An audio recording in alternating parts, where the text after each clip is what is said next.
O estado de São Paulo passa dos 200 mil vacinados e a gente vai conversar agora. Na ponta da linha já está aqui com a gente o secretário estadual da Saúde, Jean Gorenstein. Secretário, muito bom dia, muito obrigada por atender a Band News FM. Bom dia, Gabriela, e a todos os ouvintes da Band News FM. É sempre um prazer conversar com vocês. Bom, queria começar, secretário, perguntando justamente então de vacinação. A gente passou de 200 mil vacinados no estado de São Paulo. Quais são as nossas perspectivas a partir de agora? Continuar vacinando? Até quando a gente tem doses?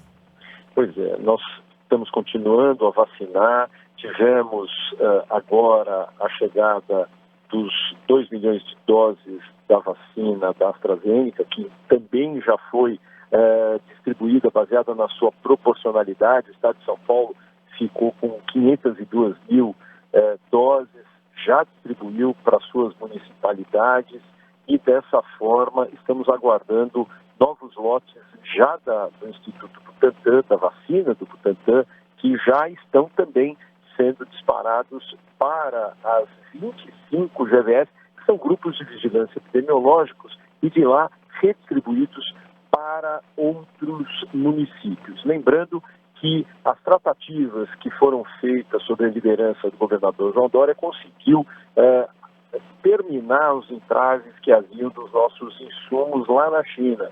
Então, já temos aí a previsão para o dia 3 de fevereiro, chegarem aqui a São Paulo 5.400 litros de IFAs, que são insumos para a produção de vacinas, o que dará aproximadamente 8.709.000 doses de vacinas para continuarmos o Programa Nacional de Imunização. E para a gente entender, secretário, qual é esse tempo de produção? Então, chegados esses insumos, né, chegado o IFA, que a gente aprendeu recentemente, o ingrediente farmacêutico ativo para a produção das vacinas, quanto tempo leva para que elas possam ser produzidas? Na verdade, esse lote terá pelo menos uma média de 18 a 20 dias para estarem com doses prontas para serem distribuídas para todo o país.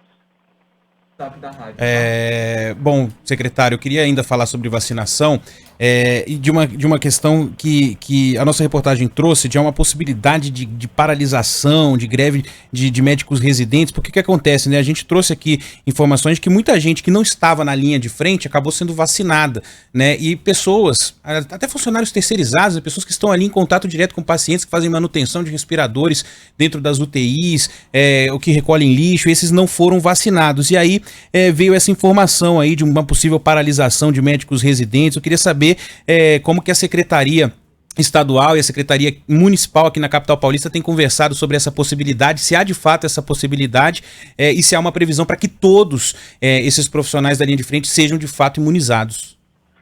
Todos os profissionais da linha de frente estão sendo imunizados. O que tem acontecido é que a prioridade são para as unidades de terapia intensiva, para os pronto-atendimentos, os pronto-socorros e para as enfermarias, médicos, enfermeiros, fisioterapeutas, as pessoas que estão diretamente na assistência do paciente. E a partir de então, passa-se a outros grupos que estão considerados como trabalhadores da saúde, porque isso é uma normatização, existe uma norma, é uma lei, que isso permite com que essas pessoas tenham acesso. O que, infelizmente, alguns locais têm feito é não tomado o cuidado, o zelo na observância da inclusão de grupos para cada uma dos setores, das entidades, porque isso realmente não pode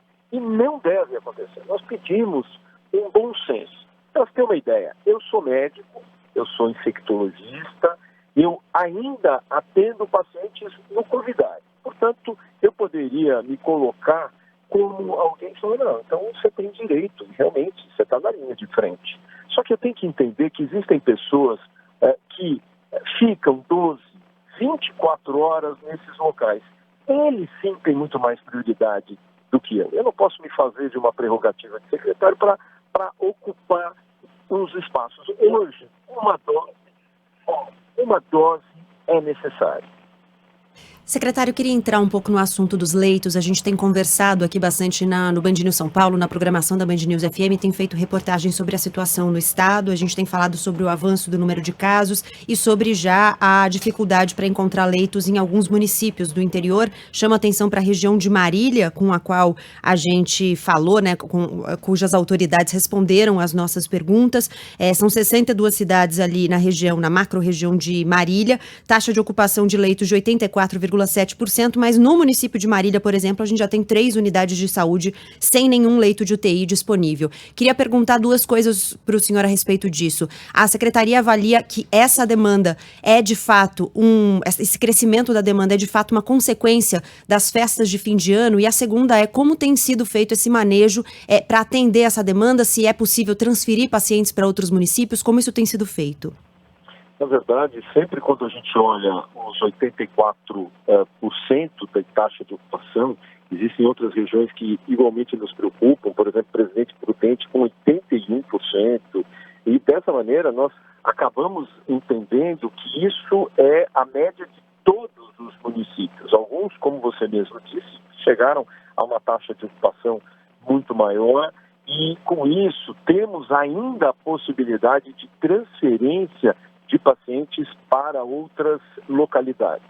De toda forma, nós já, desde o início agora, do primeiro dia do ano, nós da Secretaria já tivemos 256 leitos de unidade de terapia intensiva que foram abertos, mobilizados em todo o estado de São Paulo, exatamente para acolher especialmente as regiões merecedoras de elevação de número de leitos.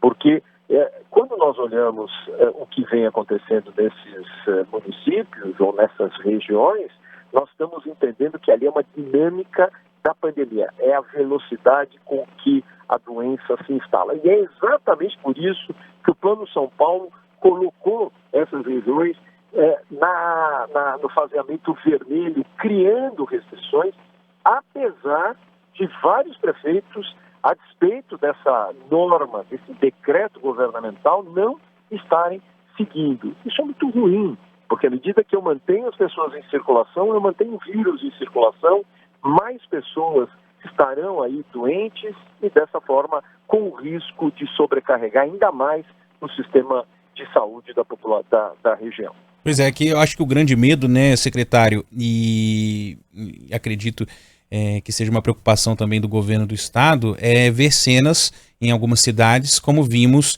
lá no norte do país, estamos vendo em Manaus, em Porto Velho, porque são capitais e que também sofreram muito com a migração, né, de pacientes de cidades menores que não têm ali um sistema de saúde mais encorpado, vamos dizer assim, e a gente tem visto isso na capital paulista, né? Mais de 20% das pessoas que são internadas e atendidas aqui em São Paulo são pessoas que vêm de outras cidades. Eu te pergunto se existe mesmo essa possibilidade de um colapso, questão de oxigênio, por exemplo, né? Como é que está a situação do estado como um todo, né? Tem suficiente para atender a demanda? Como é que está nesse sentido a preocupação da secretaria? Nós temos uma atenção desde dezembro, quando houve um incremento muito rápido, uma velocidade de instalação de número de casos de internação muito altos. Para ter uma ideia, de março até agosto, nós atingimos um pico. Nós conseguimos o mesmo número, e aliás avançamos nesse número, em 45 dias. Quer dizer, essa é a velocidade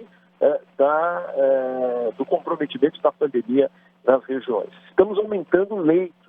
Nós temos que entender que hoje nós temos uma situação muito diferente do que nós tínhamos no passado. Quando a gente fala de abrir leitos de UTI, não é só ter um colchão e uma cama, e um aparelho, um respirador. Nós precisamos ter funcionários. Quem? Médico, enfermeiro, fisioterapeuta, técnico de enfermagem, tudo isso vem no mesmo pacote. Então, quando nós conseguimos abrir esses leitos que nós já vimos conclamando, reabram, remobilizem, voltem. O problema é que, naquela época, lá em março, nós falávamos para as pessoas, fiquem em casa enquanto nós preparamos a saúde. As pessoas não saíam das suas casas, não havia acidentes automobilísticos que aconteciam, eram em pequena monta, os atropelamentos, os infartos, os derrames, né, os AVCs, aconteciam em menor quantidade. Hoje, nós temos um grande número de pacientes não Covid nas UTIs, que chegam a superar os pacientes Covid, chega a ser próximo a 55% versus 45% de Covid. O que acontece? Da mesma forma que nós temos que dividir estes leitos, nós dividimos as equipes nessa assistência. Então, você mobilizar o leito, a velocidade é muito menor. E é por isso que as regiões de restrição são muito mais intensificadas. O que nós fizemos? Nós tínhamos a questão de taxa de ocupação das UTIs para alguém chegar a faseamento vermelho, nós tínhamos 80% de internações no UTI. Baixamos para 75%. E, muito possivelmente, se a dinâmica se acentuar, nos próximos dias baixaremos essa métrica para 70%, para colocar, se for necessário, mais regiões. Não adianta só aumentar o número de leitos, eu tenho que fazer restrições. A população tem que nos atender a respeitar normas e regras sanitárias, evitar as aglomerações. Para ter uma ideia, Ivan e Gabriela, nós fechamos essa semana muitas festas clandestinas com milhares de pessoas cada uma. Quer dizer, aonde estamos? Que negacionismo é esse? Então nós precisamos do apoio da população. Estamos aumentando, vamos aumentar muito mais leitos ainda essa semana, aumentaremos nas próximas, temos um estoque de gases medicinais, o oxigênio, por exemplo, temos os respiradores que foram distribuídos, estamos recebendo mais respiradores emergenciais que são adquiridos agora da Poli-USP, que são técnicas que já foram aprovadas pela Anvisa para nós distribuirmos para todo o estado, especialmente no acolhimento desses pacientes no pronto-socorro, mas nós precisamos diminuir a velocidade da doença. Se nós continuarmos tendo uma velocidade como essa, nós não podemos afastar, que nós não vamos ter nem funcionário suficiente, nem espaços físicos para recebimento dos pacientes. Então, nós estamos pedindo o apoio da população, dividindo essa responsabilidade. Essa responsabilidade não é só do governo, é de todos nós que estamos no mesmo barco, com a mesma preocupação. Para a gente encerrar, secretário, eu queria perguntar sobre a nova variante ou as novas variantes do coronavírus, né? Se existe um monitoramento específico no estado de São Paulo para a chegada delas. A gente já tinha confirmação de pelo menos 3 pessoas aqui no estado que carregavam a nova variante identificada aqui em outras regiões do Brasil. Como isso tem feito e se essa é também uma preocupação? Sem dúvida, é uma preocupação. Tanto é que todas as unidades assistenciais já estão sendo orientadas no sentido de que qualquer informação sobre pessoas que vieram da região do Amazonas ou que moram na região do Amazonas e aqui estão sob atendimento médico devem ter uma tratativa diferenciada, serem mantidas realmente em isolamento. É lógico que existe parte do pressuposto, todos são mantidos em isolamento, mas com rastreio muito mais amplo. E esse rastreio não significa simplesmente fazer o teste, o RT-PCR, que é aquele cotonete que a gente coloca no nariz e na garganta, mas a gente fazer uma análise que nós chamamos filogenética, para avaliar o material genético desse vírus e entender se ele faz parte dessa variante do Amazonas ou não. Bom, a gente podia ficar aqui muito mais tempo, né, secretário? Muitas perguntas de ouvintes, né? A gente sabe que o tempo é curto hoje na agenda, mas sabendo também que o senhor está sempre à disposição aqui para tirar as dúvidas da Band News FM, conversar com a gente. Eu te agradeço muito por atender mais uma vez o Band News São Paulo. E são esclarecimentos importantes aqui. E até uma próxima aqui com outras dúvidas de ouvintes e muito assunto para a gente conversar ainda também na nossa programação. Obrigado, secretário. Obrigada. Obrigado, Ivan. Obrigado, Gabi. Obrigado a todos os ouvintes da Band News FM.